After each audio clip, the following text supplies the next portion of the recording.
Hey, welcome back to another video. Thank you for joining me today. As always, I hope you're keeping well.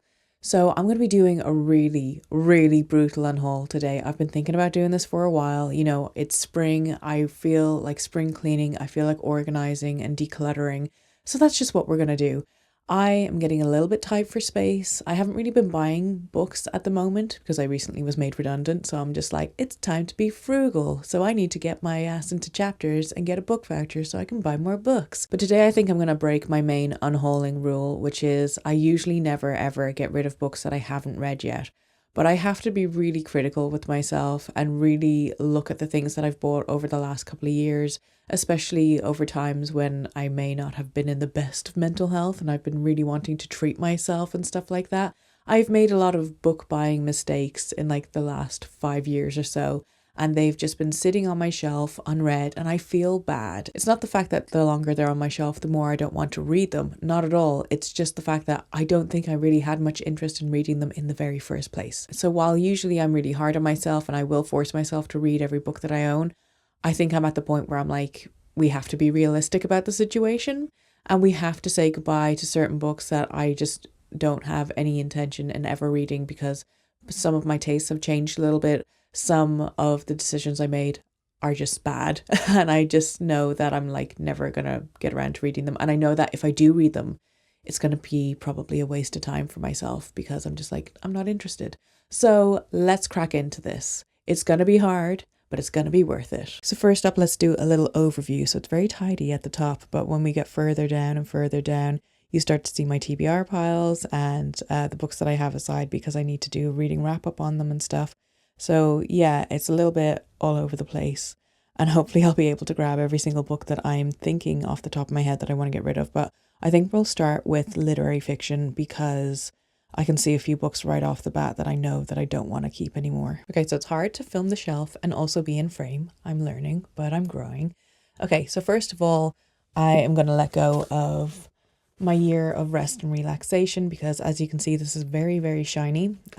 Also, when I got this copy, it came with the spine broken on it as if it was already read. And recently I found a non-shiny copy in a charity shop. And I was like, yes, you look like you've never been read. You were coming home with me for €1. I'm also thinking that I'm going to let go of Hiromi Kawakami's books that I have. So I have The Strange Weather in Tokyo, which I did enjoy. It was kind of like a sweet story, but also kind of like a little bit pervy and a little bit funny and stuff like that, which is everything I enjoy in Japanese literature. And I do know that this book has been reissued and it has like the same cover, except it's now neon yellow, which I fucking hate. So part of me is like, should I get rid of it? Because if I ever want to get it back, it's going to be a horrible looking cover. Because I hate neon colors on book covers, if you don't know. That's just like a weird thing about me. And I'm also going to let go of the Nakano thrift shop because I didn't actually really enjoy this all that much. So kind of sticking with like Asian literature, I think I'm also going to let go of Nails and Eyes because this was really oversold at the time. It was marketed incorrectly because it kept being marketed as a literary horror story. And I think, sure, there are elements of horror in the first story. Also, this is a tiny little novella and it's actually 3 stories in one instead of just like one main story. So I was kind of disappointed by that. And the title story is the best story in it. But yeah, it just didn't live up to my expectations of it. And I was like, yeah, that's a bit disappointing. It's always disappointing when you read books and you've spent like your good hard-earned money on them and then they end up being shit. I am also going to let go of Boulder because I read this recently. I picked it up in a charity shop and obviously it had been nominated for the Booker Prize in 2023. But it was fine. You'll hear about this in my more recent reading wrap up, but it didn't really move my needle all that much and I'm just never going to reread it, so I don't really see the purpose of holding on to it. Getting onto books that I haven't read yet, and I think I will read the 2 of these before I let them go, but it's just kind of a trope that I'm not really enjoying in Japanese literature anymore, and those are the 2 copies of Days at the Morisaki bookshop. I've got the first one and the second one. I picked up the second one first in a charity shop, not realizing that it's the second one. And then I luckily found the first one in another charity shop. So I'm just kind of over reading about bookshops and coffee shops and stuff like that. I'm just kind of over that whole cozy fantasy-esque storyline. I think I've read enough of it, and now I'm like, I'm good. So these can go. Literary fiction wise, I'm not really seeing anything else jump out at me at the moment. So I do see one classic that I'm like, you're going. And again, I haven't read it yet, but I know I will read it one day. But I just hate the Penguin English Library books. I really don't like them. So I'm going to be letting go of The Tenant of Wildfell Hall. And that means that I don't have any more of those books in my collection. It's just the Penguin Black Classics and then the Penguin Modern Classics. And that's the way I like it. I think we should move on to fantasy now, because I know there's a lot of fantasy books that I need to get rid of, because I made bad buying decisions a couple of years ago. And now you're going to see that. Okay, so we're down at my fantasy section. These are the books that I'm getting rid of so far. So I'm going to push them off to the side in front of books that I know I'm definitely going to keep. And right off the bat, I see Norse Mythology by Neil Gaiman. I have lost all interest in reading this after the allegations came out about him. Part of me wanted to be like, I can separate art from the artist, and the damage has been done because I've already bought the book. But I know that I will never financially support him again. And I just, yeah, I don't know, like that magic and that nostalgia that I really used to associate with reading his books. Now I feel like it's all kind of tainted and it kind of sucks. So I'm going to be letting this go. I'm also going to be letting go of Good Omens as well. Not just because of the Neil Gaiman situation, but because I didn't really enjoy it all that much when I read it. I feel like I was a little bit too old when I read it. I did read it in one sitting in Dublin Airport when I was waiting 8 hours for a flight. So not the best reading experience because I was so tired and so sleep deprived, but yeah, it wasn't really for me. So properly getting into the territory of I haven't read these books, but I'm going to get rid of them anyway. First up, we have Ninth House by Leigh Bardugo. I read The Familiar by her last year. I really didn't enjoy it. I have tried to read this book on 2 or 3 different occasions, and it's not for me. So this is going to go. But also the following book in the series is also going to go because I bought this on a whim off of Amazon because it was like £4 or something at the time. And I was like, well, I have the first book and I'm probably going to read the first book and probably going to enjoy it. And it's like, no, I'm kind of over dark academia that follows magicians or magic or anything like that. And because of that, I'm also going to be letting go of the Atlas 6. Yeah, again, I bought it because it was dark academia and I was like, oh, it's so cheap, and it's a new series, like maybe I'm going to really enjoy it. And I had, I went into it with the best headspace possible. And again, I just don't think it's going to be for me. I prefer dark academia to be kind of more focused on real life stuff. I love the kind of campus element to it. I love the academia element to it. And I find that these books that focus on like secret societies and magic don't really have the element of academia that I actually want. So I'm also going to let go of The Atlas Paradox because again, I bought the sequel to it thinking that I'm going to love this series and it's so cheap. So yeah, they can go. The next book that I'm letting go of really pains me because I spent so much money on it because I bought it as a brand new hardback full price. But I do have to let it go. It's The Graveyard Shift by ML Rio. Obviously, again, we're leaning into that dark academia vibe and it really wasn't there for me. The book was so fast paced that it felt rushed. It felt really underdeveloped and the ending unanimously sucked. I am thinking, now this is me being like having notions and stuff, but I am thinking of upgrading my edition of The Poppy War. Even though, surprise, surprise, I haven't read it yet. But there is a lovely deluxe hardback edition of it out. And then the rest of the series is also going to come out in those hardback editions. I think the next one is coming out in the summer. And I'm like, I feel like I'm going to love this book. I feel like I'm going to love it. So therefore, I should have the best version of it. But I am going to read it first. Just to make sure. But I did love Babel by Orif Kwang. And I feel like her writing style just gels really well with me, and especially the cultural aspects that she has in her books are just really impactful. I just really appreciate her writing and the things that she does write about. So this book, and then we have The Dragon Republic, which is the second book in the series. Again, you notice I buy the first and second book in the series because I always want the second book as like standby, just in case I absolutely adore the first book. But as we can tell, I just don't really get around to ever reading the first book. So those books are going to be on the potentially going list, but I do have to read them first. So I've successfully cleared half a shelf, so I'm pretty psyched about that. But we're going to keep going. And another book that I have tried to read and I've just failed to really get into is God Killer. Again, this was bought on a whim because I really liked the cover. I didn't really realize at the time that it's actually YA fantasy.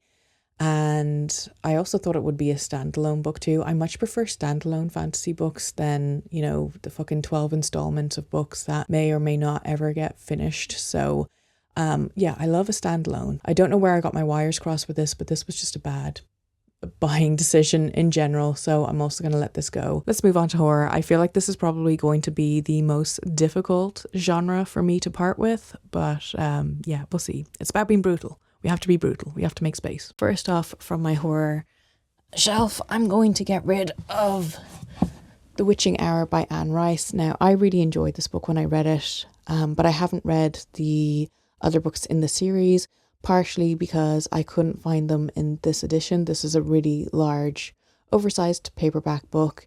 The book itself is like over 900 pages. It was quite a beefy read, but I enjoyed it nonetheless. It was incredibly dark and weird and messed up, and that's kind of everything I love in a horror novel. And then obviously it's got the Southern Gothic background, which I also really, really enjoy. But Penguin has recently released the series in full in these lovely new covers. So I think I'm just going to upgrade to those at a certain point and let this go because it is just too big and awkward. But don't we love a good author photo? You just never see like author photos on the back of a book like that anymore. Another book that I didn't really enjoy when I read it and I was actually really disappointed by was Nothing But Blackened Teeth by Cassandra Cole. I really enjoyed Salt Grows Heavy, but this really wasn't for me. It's like about a small group of people who go over to Japan and they're going over for a very small wedding, and there's a lot of like animosity and anger between some of the female characters who just don't get along with each other, and they just, in kind of typical ignorant fashion, they don't really take the history of the place that they're staying at seriously. And then it kind of, you know, works out shit for them in the end because of that. Yeah, I just didn't really enjoy any of the characters in this. And despite the fact that I am someone who enjoys unlikable characters, they were just unlikable in the most unenjoyable way. We still have to stick to the awkwardness of this angle, but you can see my bottom shelf's a little bit better now with that adjustment. I am also going to let go of The Witch Bottle, which I haven't read, and it is folk horror, and I know I probably should read it, but it's a book that I picked up on a whim, and honestly, it sounds kind of more thriller-esque than horror-esque, and yeah, I think I will try to give it a go before I let it go, and maybe it will be a super underrated kind of hidden gem of a book, but I'm really not inspired to pick it up. I'm really not motivated by it, and yeah, it's on the chopping block for sure. This is so awkward. I'm like, hi, hello. What if I get down on my belly? Hold on. All right, I've gotten down on my side. I'm kind of like, hi, hello, how are you? How's it going? Anyway, I am also thinking of getting rid of Certain Dark Things. Again, I bought it on a whim. I bought it in chapters because it was dead cheap. They were selling it off for €4. I was like, €4? What a bargain. But I feel like it's kind of YA-ish. And I don't think I'm going to enjoy the variation of vampires that are in this, but I will. Again, I'll try to read it before I let it go, but I'm just super unmotivated. I wish I had picked up like Mexican Gothic or something else by this author instead. Now I'm getting carpet burn on my elbow. I pretty much like all the books on these two shelves now with what we're left with, but I'm going to wiggle on over to the other part of my shelves where I have other horror books and make some more brutal decisions. I'm just going to be behind the camera for this bit because it is a hard area to film in, and to try to be in frame for this is ridiculous. So I am going to let go of this edition of Pet Sematary by Stephen King. even though I really enjoy this edition, this is the edition that I first read the story, I just kind of want to upgrade them when I have the chance to the current editions that you can see here. I really like these editions, and as much as I love the cover of this, I really don't like the editions of this time period. And because of that, I'm also going to be letting go of Dreamcatcher, again by Stephen King, because I hate these editions so much.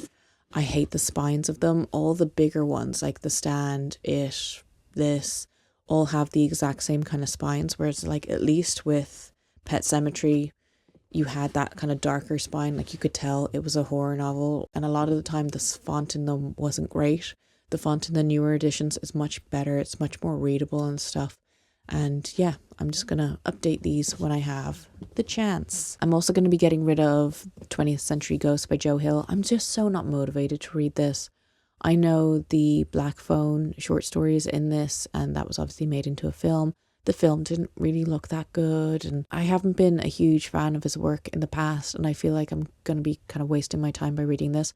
I do really want to read Heart-Shaped Box, which I still have down here, and I will read that eventually, but I don't think I'm going to read this book ever. So that's round one of going through these bookshelves and trying to decide what to keep, what to get rid of. But now we're going to go in and do the second sweep, because I still have books on here that I know that I don't really want to keep. So I'm going to look at the classics. Tropic of Cancer by Henry Miller.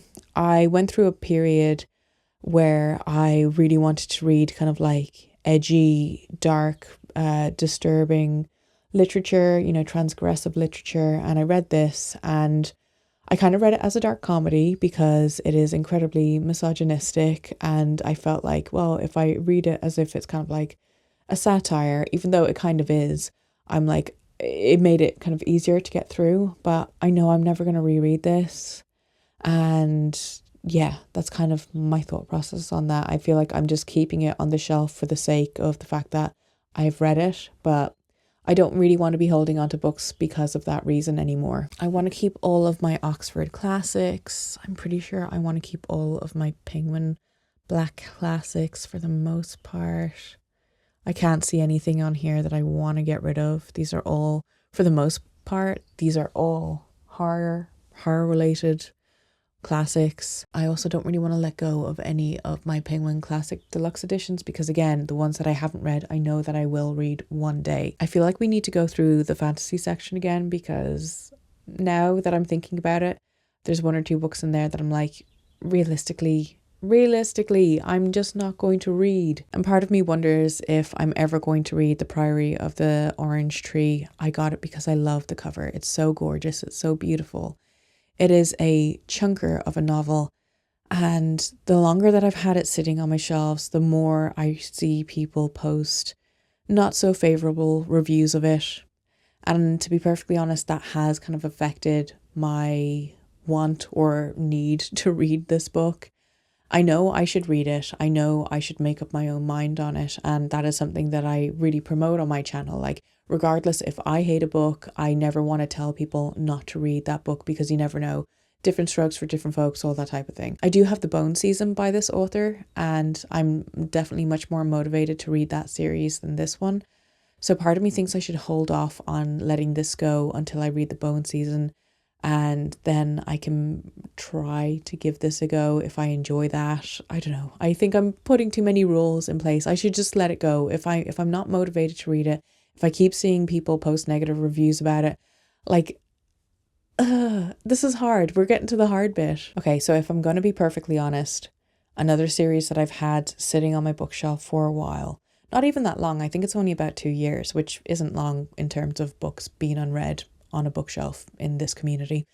I am wondering whether to even start this series because it is currently unfinished and the author keeps postponing the next book in the series, and that series is the Gentleman Bastard sequence. So I have wanted to read Lies of Loch Lamora for such a long time, and obviously so many people really highly regard it, and it's just really disappointing that this book series is meant to be a 7-part series and the 4th book just keeps getting postponed and postponed and postponed. I think currently we're at December 2026 that it's got its new release date for, but will that even come to pass? I don't know.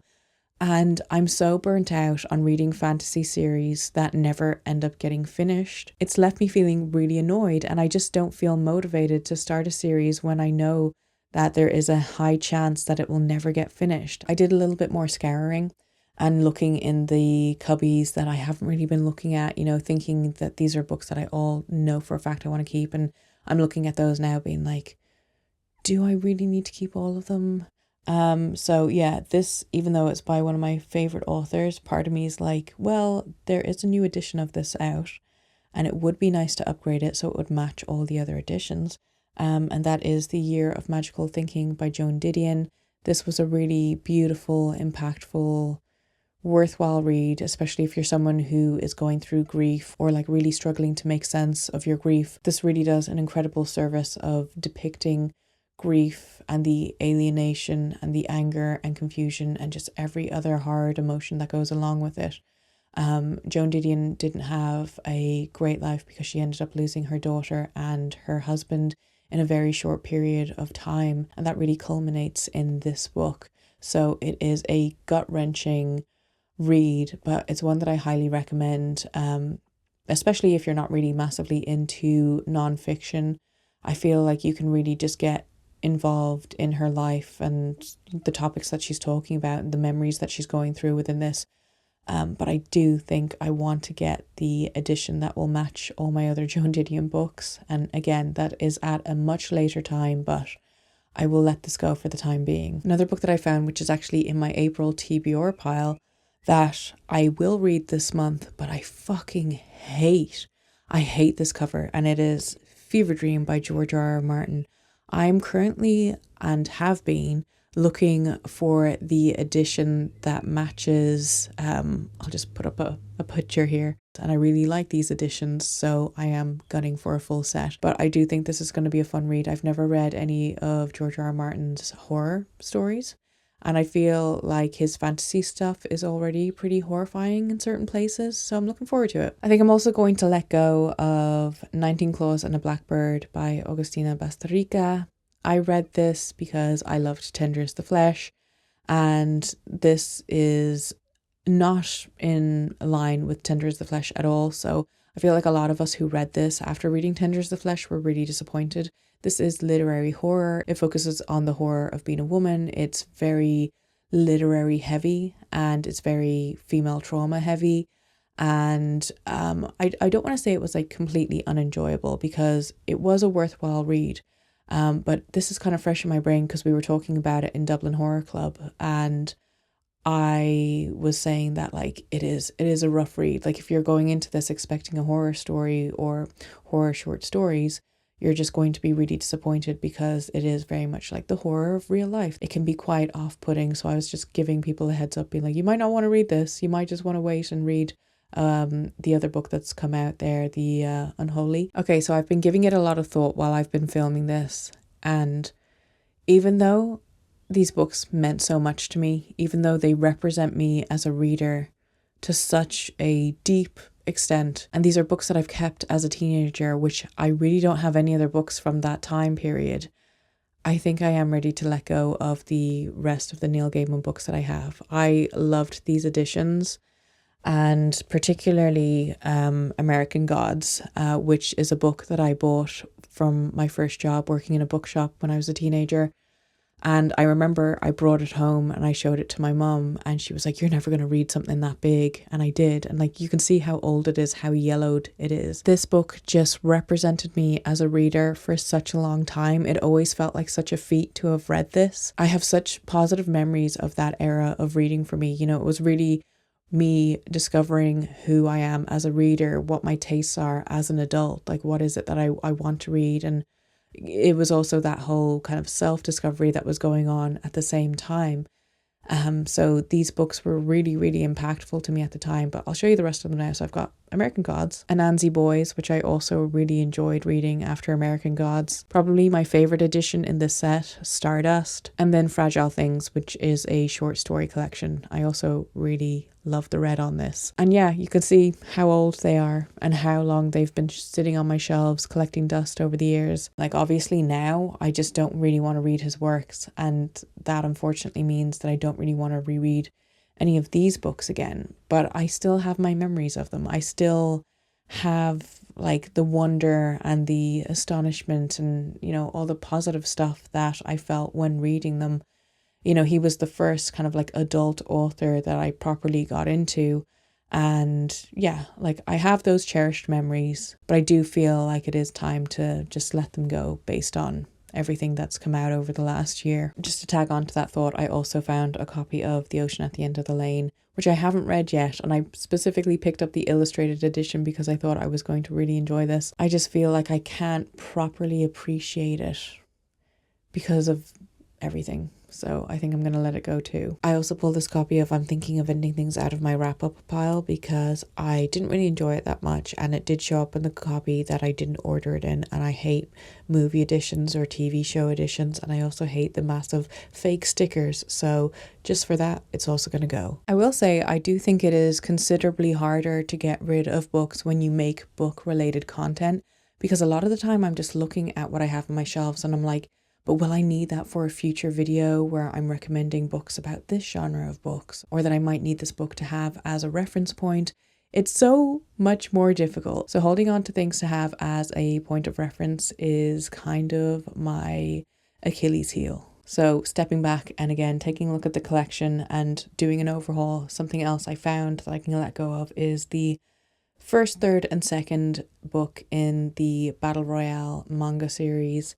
I found these in chapters a while ago and they're out of print and they're not in the best condition, to be fair, but I was like, I'll get them and maybe I'll come across the other books in the series at a later point. And I haven't, and I feel like it's just really difficult to find these books, especially at a good price, you know? Like obviously you can go on eBay and find the full collection at a astronomical price. But I don't want to do that. I'm all about bargains. I'm all about finding things for a good price. And yeah, I just don't really want to hold on to these anymore in hoping that I'll be able to find the rest of the series, because it's quite a large series as well, you know, so these can go. So I've gone through the bookcase again and again and again, and I think I'm kind of done. I have removed more books than I ever thought I would from the bookcase, and you know, there are maybe one or two books that I have unread on the shelves for the moment that I am maybe a little bit iffy about, but I'm going to keep and I'm going to persevere and give them a go. I have gotten rid of a significant amount of books based on what I'm looking on the floor right now. Obviously, you know the final tally. I don't, but I was initially thinking I'd only get rid of about 20 books. So I think I have done a good bit better than that, and I'm happy with myself, and I have cleared a whole heap of shelf space, so I will slowly but surely fill that up over the next year or two, I'm sure. But yeah, this was about making space. This was about making kind of brutal decisions, and I'm pretty happy with everything that's going to be going. I feel a little bit lighter, and I'm sure my overall TBR is going to feel significantly better when I sit down and remove all the books that I'm not planning on reading anymore. So that's it for this video. Let me know your thoughts below. Have you started any of your spring cleaning yet? Is there anything you're absolutely dreading on tackling? Let me know. So if you want to keep up with me outside of YouTube, you can always follow me on my Instagram and TikTok, where I make short form bookish content that I don't really share over here. And if you haven't done so already and you like this type of video and want to see more, feel free to like and subscribe because it greatly helps out the channel and I really, really appreciate it. And as always, I hope you enjoyed this video and I will talk to you soon. Goodbye.